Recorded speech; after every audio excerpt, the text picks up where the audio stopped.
In the great kingdom of Eldenberry, where golden palaces shone under the sun and markets bustled with life, there lived a man named Thomas the Fool. Or at least, that's what people called him. Thomas wasn't rich. He wasn't a nobleman, a merchant, or a scholar. He owned no land, no business, no great fortune. But what he did have was a clever mind, a quick tongue, and an endless supply of mischief. The townsfolk often laughed at him, saying, "Thomas is too foolish to work, too lazy to farm, and too stubborn to beg." But Thomas didn't mind. He preferred laughter over labor. One day, while lounging under an apple tree, enjoying the afternoon breeze, he overheard two wealthy men arguing in the town square. The first man, a rich merchant, slammed his fist on the table. "I am the greatest businessman in the land. I turned 1 gold coin into 1,000 in a single month." The second man, a duke, scoffed. "That is nothing. I once started with a single bag of grain and turned it into a whole fleet of ships." Thomas smirked. These men thought they were clever. But he had an idea. He stood up, stretched, and walked over to them. "Gentlemen," he said, bowing dramatically, "your stories are impressive. But I bet I can do something greater than both of you combined." The merchant and the duke raised their eyebrows. "Oh," the merchant chuckled. "And what would that be?" Thomas grinned. "I will go to the king's palace with nothing but the clothes on my back, and I will walk out a rich man." The crowd erupted in laughter. The duke smirked. "You? Walk into the palace and walk out a rich man? The king isn't that foolish." "Ah," Thomas said, wagging his finger. "The king may be wise, but I have a special kind of wisdom." The merchant leaned in, intrigued. "If you can do it, I'll give you 50 gold coins." "And if you fail?" the duke asked. Thomas thought for a moment. "If I fail, I'll wash your horses for a year." The deal was struck. The entire town gathered to watch as Thomas the Fool set off toward the king's palace with nothing but his wits, his words, and a very bold plan. The palace of King Edmund was a grand fortress with towering golden spires and walls guarded by men in gleaming armor. Thomas approached the gates where two stern-faced guards stood with halberds crossed before the entrance. "Halt!" one of them barked. "State your business." Thomas smiled as if he were royalty. "I bring a great treasure for the king." The guards looked him up and down. "You," one scoffed. "You don't even have shoes." Thomas grinned. "Ah, but my treasure is invisible to the eyes, yet priceless beyond measure." The guards exchanged glances. "Invisible?" "Indeed," Thomas continued, lowering his voice dramatically. "It is so rare, so powerful, that only the wisest of men can truly understand its worth." The guards hesitated.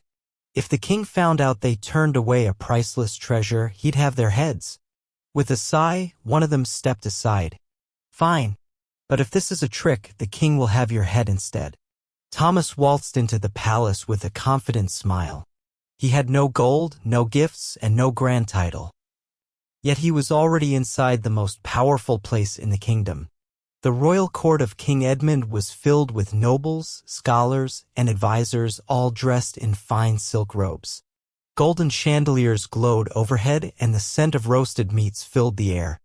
Seated on a great golden throne was King Edmund himself, a wise and stern ruler with sharp blue eyes and a neatly trimmed beard. He studied Thomas curiously. "Who is this man?" the king asked, his voice deep and commanding. Thomas stepped forward, bowing so low his nose nearly touched the floor. "Your Majesty," he said dramatically, "I bring you a treasure unlike any you have ever seen." The nobles whispered among themselves. The king raised an eyebrow. "And where's this treasure?" Thomas stood up straight, spread his arms wide, and declared, "It is wisdom, Your Majesty." The court fell silent. Then laughter erupted. "Wisdom?" one noble scoffed. "That's not a treasure. That's an excuse for having nothing." Thomas grinned. "Ah, but what is more valuable, Your Majesty? The chest of gold? Or the wisdom to earn 1,000 chests of gold?" The king stroked his beard. "An interesting question," Thomas nodded solemnly. "You see, gold can be stolen. Jewels can be lost. But wisdom? Wisdom stays with a man forever." The king narrowed his eyes. You are clever, I'll give you that. The nobles murmured in amusement. Then the king smiled. Very well. If wisdom is so valuable, then answer me this. If you can convince my court that you are a true wise man, I shall reward you. Thomas grinned. It shall be done, your majesty. The king turned to his advisers. Give this man 3 impossible riddles. If he can answer them, I shall give him gold and a noble title. If he fails, the guards stepped forward, gripping their swords. He shall be thrown into the dungeons. Thomas swallowed hard.